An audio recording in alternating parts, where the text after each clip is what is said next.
ಮಾರುತಿ ತಂದೆ ತಾಯಿಗಳನ್ನು ಕಳೆದುಕೊಂಡು ತಬ್ಬಲಿಯಾದ ನನ್ನನ್ನ ಅಣ್ಣ ಅತ್ತಿಗೆ ತಮ್ಮ ಮಗಳಂತೆ ಸಾಕಿದ್ದಾರೆ. ಅವರಿಗೆ ಆಯಸ್ಸು ಆರೋಗ್ಯ ಕೊಟ್ಟು 100 ಕಾಲ ಚೆನ್ನಾಗಿರುವಂತೆ ದಯಪಾಲಿಸುತ್ತಂತೆ. ಅದೇ ರೀತಿ ನನ್ನ ಅಣ್ಣನನ್ನ ಮದುವೆ ಮಾಡಿ ಮಹದಾನಂದದಿಂದ ಇರಬೇಕು ಅಂತ ತೀರ್ಮಾನಿಸಿದ್ದಾನೆ. ಅವನಿಗೆ ಆನಂದ ಕೊಡುತ್ತಂದೆ. ನನ್ನ ಅಣ್ಣನಿಗೆ ಒಂದು ನೌಕರಿ ಕೊಟ್ಟು ಎಲ್ಲರೂ ಸುಖವಾಗಿರುವಂತೆ ಅಂತಃಕರುಣೆ ತೋರಿಸುತ್ತಂದೆ. ಶಿಲ್ಪ ಯಾರು? ಈ ಊರಿನ ಆಗರ್ಭ ಶ್ರೀಮಂತ ಪ್ರೇಮರಾಜ್ ಅಂತ. ನಿನ್ನನ್ನು ನೋಡಿದಾಕ್ಷಣ ಗೊತ್ತಾಯ್ತು. ನೀವಿಲ್ಲಿಗೆ ಬಂದ ಕಾರಣ? ಒಂದು ಮಹತ್ವವಾದ ಕೆಲಸವಿದ್ದಾಗಲೇ ಈ ರಸ್ತೆಗೆ ಬರ್ಬೇಕಲ್ಲ, ತಾವು ಹೇಗಿದ್ದೀರಿ ಅಂತ ವಿಚಾರಿಸಲು ಬಂದೆ. ನಮ್ಮ ಸುಖ ಕಷ್ಟಗಳನ್ನ ವಿಚಾರಿಸಲು ತಾನೇ ಮಾಡ್ತಿದ್ದಾನೆ. ನೀವು ನಮ್ಮ ಬಗ್ಗೆ ತಲೆ ಕೆಡಿಸ್ಕೊಳ್ಳೋದು ಬೇಡ. ನೀವಿನಿಂದ ಹೊರಟೋಗ್ಬೋದು. ಶಿಲ್ಪ,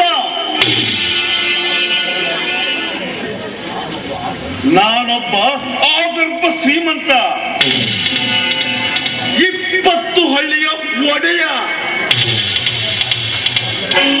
ಭಾಗ್ಯಲಕ್ಷ್ಮಿ ನಿನ್ನನ್ನ ಕೈ ಮಾಡಿ ಕರೆಯುತ್ತಿದ್ದಾಳೆ. ಬಳಿಗೆ ಬಂದ ಭಾಗ್ಯಲಕ್ಷ್ಮಿಯನ್ನ ಒಲ್ಲಗಲ್ದು ಮಾತ್ರ ಹೋಗಬೇಡ ಶಿಲ್ಪ, ಮಾತ್ರ ಹೋಗಬೇಡ. ನಾನು ಇಷ್ಟೆಲ್ಲ ಏತಕ್ಕಾಗಿ ಹೇಳ್ತೀನಿ ಅಂತ ಸ್ವಲ್ಪ ವಿಚಾರ ಮಾಡು.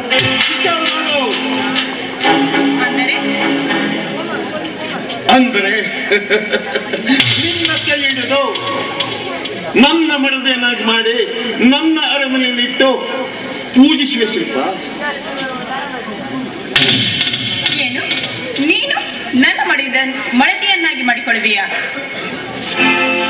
ಇನ್ನೊಂದು ಮಾತನಾಡದೆ ದಯವಿಟ್ಟು ಇಲ್ಲಿಂದ ಹೊರಟೋಗು. ನಾನು ಇಲ್ಲಿಂದ ಹೊರಟು ಹೋಗ್ತೇನೆ. ಅದು ಸಾಧ್ಯವಿಲ್ಲ. ಈ ನಿನ್ನ ಸುಂದರವಾದ ಗುಲಾಬಿ ಹೂವಿನ ಮಕರಂದವನ್ನು ಸವಿಯಲಲ್ಲೇ ಬಂದಿರುವ ಶಿಲ್ಪ.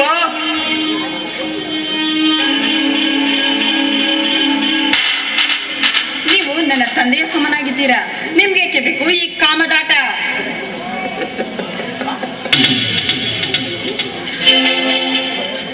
ಕಾಮದಾಟವಾಡಲು ವಯಸ್ಸು ಬೇಕಿರಬೇಕಂತಿಲ್ಲ. ಕಾಮಕ್ಕೆ ಕಣ್ಣಿಲ್ವೇ? ರತಿ ಕ್ರೀಡೆಯಾಡಲು ವಯಸ್ಸು ಬೇಕಾಗಿಲ್ಲ. ತೋಳಿನಲ್ಲಿ ಬಲವಿದ್ದರೆ ಸಾಕು. ನೋಡು, ಇವೆಲ್ಲ ಕೊಳ್ಳು ಪುರಾಣ ನನ್ನ ಮುಂದೇನು ಹೇಳಿಕ್ ಹೋಗ್ಬೇಡ. ನೀನು ನನ್ನವಳ ಆದ್ರೆ ನನ್ನ ಅರಮನೆಯಲ್ಲಿಟ್ಟು ನಿನ್ನನ್ನ ದೇವತೆಯಂತೆ ಪೂಜಿಸುವೆ ಶಿಲ್ಪ, ದೇವತೆಯಂತೆ ಪೂಜಿಸುವೆ.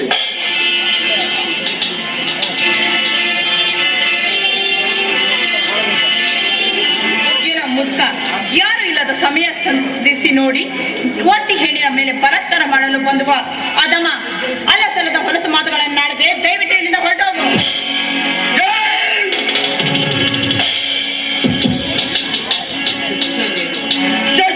ಹೇಳುವ ಬಡ ಭಿಕಾರಿ ಹೆಣ್ಣೆ, ನಾನು ಇಲ್ಲಿಂದ ಹೋಗಬೇಕೆ?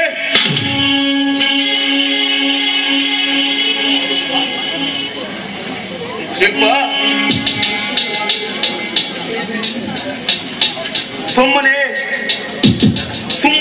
ಸುಮ್ಮನೆ ಏನೇನು ಹೇಳಿ ನನ್ನ ಕಾಮ ಪಿತ್ತವನ್ನ ನೆತ್ತಿಗೆ ಇರಿಸಬೇಡ. ಸುಮ್ಮನೆ ನಾ ಹೇಳಿ ಕೇಳಿಕೊಂಡು ನಾ ಹೇಳಿದಾಗೆ ಮಾಡು.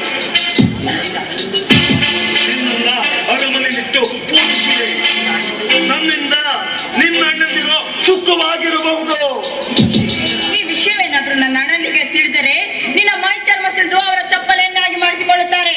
ಸುಮ್ಮನೆ ಇಲ್ಲಿಂದ ಹೊರಟೋಗು. ಈ ನಿನ್ನ ಬಿಟ್ಟಿನ ಮಾತು ನನಗೆ ಹೇಳಬೇಕಾಗಿಲ್ಲ.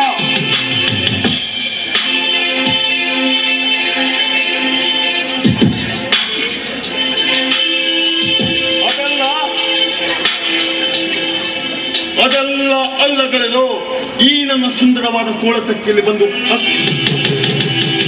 ಶಿಲ್ಪ.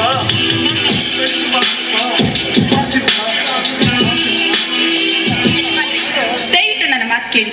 ನೀವು ನನ್ನ ತಂದೆಯ ಸಮಾನ ಇದ್ದೀರಾ. ನಿಮ್ಮ ಹೊಟ್ಟೆಯಲ್ಲಿ ಹುಟ್ಟಿದ ಮಗಳು ಅಂತ ತಿಳಿದು ದಯವಿಟ್ಟು ನನ್ನ ಬಿಟ್ಟು ಬಿಡಿ. ನಿಮ್ಮ ಕೈ ಮುಗಿದು ಬೇಡಿಕೊಳ್ತೇನೆ.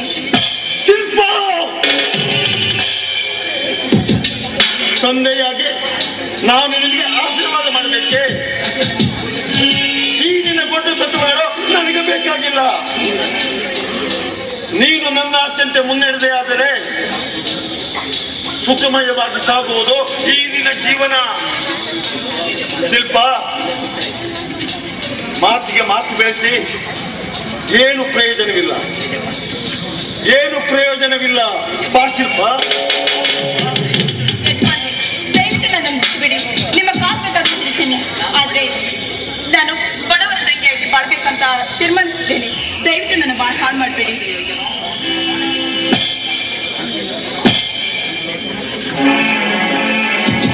ತಂದೆಯಾಗಿ ನಾನು ಆಶೀರ್ವಾದ ಮಾಡಬೇಕೆ?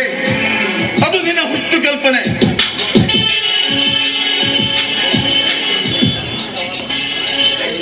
ಬೆಳೆದು ನಿಂತ ಈ ನಿನ್ನ ಸುಂದರವಾದ ಹೆಣ್ಣುಗಳನ್ನು ಮಗಳನ್ನಂತ ಹೋದರೆ ನಿಮಗೆ ಗಂಡನಾಗುವನಾರೆ? ಪ್ರೀತಿ ಪ್ರೇಮಗಳ ಮಾತಿಗೆ ಅರ್ಥವೇನಿರುವುದಿಲ್ಲ. ಅದಕ್ಕೆ ನಾನೊಂದು ನಿನಗೆ ಅರ್ಥ ಮಾಡಿಕೊಡುವೆ. ನನ್ನ ಮಾತಿಗೆ ಒಪ್ಪಿಗೆ ಕೊಟ್ಟು ಬಿಡು. ಎಲ್ಲವೋ ಮುದುಕ, ನಿನ್ನಂತೆ ಹಾರಾಡಿ ಚೀರಾಡಿದ ಆ ರಾಕ್ಷಸರು ರಾಮಾಯಣ ಭಾರತದಲ್ಲಿ ಸತ್ತೋದ್ರು.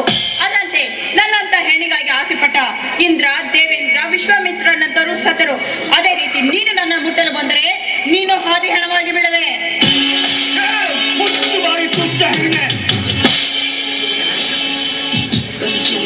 ಗತಿಸಿ ಹೋದ ಹಳೆಯ ಪುರಾಣ ಕಥೆಗಳನ್ನ ನನ್ನ ಮುಂದೆ ಹೇಳಲಿಕ್ಕೆ ಹೋಗ್ಬೇಡ.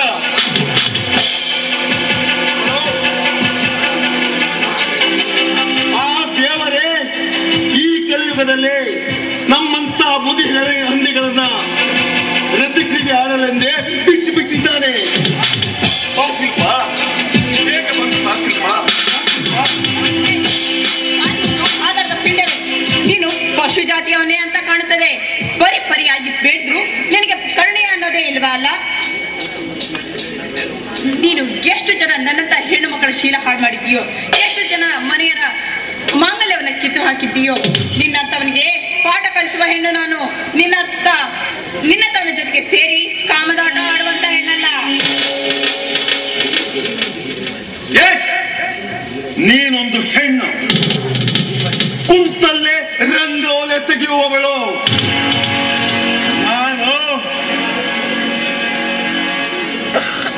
ನನಗೆ ನೀನು ಎದುರುತ್ತರ ಕೊಡುತ್ತಿರುವೆಯಾ? ಏನು ಮಾಡ್ತೀಯ ನೀನು? ನಾನು ನೋಡುತ್ತೇನೆ. ಮುಟ್ಟಬಾರೋ. ಈ ಸುತ್ತ 20 ಹಳೆಯ ಒಡವೆಗೆ ಇದುವರೆಗೆ ಎದುರು ನಿಂತು ಮಾತಾಡಿದವರು ಯಾರು ಇಲ್ಲ. ನೀನು ಏನು ಮಾಡ್ತೀಯ ಅಂತ ನಾನು ನೋಡಿಬಿಡ್ತೇನೆ. ನೀನು ನನ್ನನ್ನು ಮುಟ್ಟಲು ಬಂದರೆ ನನ್ನ ಕಾಲ ಕೆಳಗಿರುವ ಚಪ್ಪಲಿ ನಿನ್ನ ಕೆನ್ನೆ ಮುಟ್ಟುತ್ತದೆ. ಎಚ್ಚರ. ನಿನ್ನ ಕಾಲಿನ ಚಪ್ಪಲಿಯನ್ನ ನನಗೆ ಶಿಲ್ಪ, ಇದುವರೆಗೂ ನನ್ನನ್ನು ಎದುರಾಗಿ ಮಾತಾಡಿದ ಹೆಣ್ಣೆ ಇಲ್ಲ. ನೀನು ಚಪ್ಪಲಿ ತೆಗೆದಲ್ಲ, ನೀನು ಏನು ಮಾಡ್ತೀಯ ಅಂತ ನಾನು ನೋಡ್ತೀನಿ.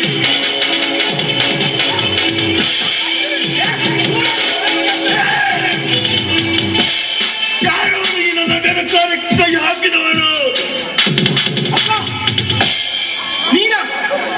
ನೀನೇ ಇಂಥ ಹೊಲಸು ಕಾರ್ಯಕ್ಕೆ ಕೈ ಹಾಕಿದವನು. ನಾಚಿಕೆ ಆಗುವುದಿಲ್ಲ ನಿನಗೆ? ನೀನು ಮನೆಗೆ ಬಾ. ನೋಡಿ, ಅವರು ಮಾಡಿದ ತಪ್ಪಿಗೆ ನಾನು ನಿಮ್ಮ ಹತ್ರ ಕ್ಷಮೆ ಕೇಳ್ತೇನೆ. ಕ್ಷಮೆ ಕೇಳುವಂತ ಮಾತು ಇದ್ರಲ್ಲೇನಿದೆ. ನೀವು ಸರಿಯಾದ ಸಮಯಕ್ಕೆ ಬಂದು ನನ್ನ ಮಾನ ಪ್ರಾಣ ಕಾಪಾಡಿದ ದೇವರು. ಅಂದ್ರೆ ತಾವು? ನಾನು ಈ ಊರಿನ ರಾಮನ ತಂಗಿ ಶಿಲ್ಪ ಅಂತ. ತಾವು? ನಾನು ಇದೇ ಜಮೀನ್ದಾರರ ಮಗ ಕಿರಣ್ ಅಂತ. ನೀವು ಬಂದು ನನ್ನ ಮಾನ ಪ್ರಾಣ ಕಾಪಾಡಿದ್ರಿ. ನಾನು ಜೀವನ ಪರ್ಯಂತ ನಾನು ನಿಮ್ಮ ಋಣ ತೀರ್ಸಲು ಆಗೋದಿಲ್ಲ. ನೋಡಿ, ನಾನು ನಿಮ್ಮ ಋಣ ತೀರಿಸಬೇಕು ಅಂದ್ರೆ ನನ್ನದನ್ನು ಮಾತನಾಡಿಸ್ಕೊಡ್ತೀರಾ? ಏನ್ ಹೇಳಿ ಶಿಲ್ಪ? ನೀವು ನನ್ನ ಕೈ ಹಿಡಿದು ಸದೆಯನ್ನಾಗಿಸಿಕೊಳ್ಳಬೇಕು. ಇದು ನಿಮ್ಮ ಕೊನೆಯ ನಿರ್ಧಾರವೇ? ನಿಮ್ಮ ಆಣೆ, ನನ್ನ ತಂದೆ ತಾಯಿ ಮೇಲಾಣೆ. ಈ ಮಾತು ಸತ್ಯ. ಈ ಕಿರಣನ ಮನವನ್ನ ಗೆದ್ದ ನೀನೇ ನನ್ನ ಪ್ರೇಮದಲ್ಲಿ. ಬಾ ಶಿಲ್ಪ.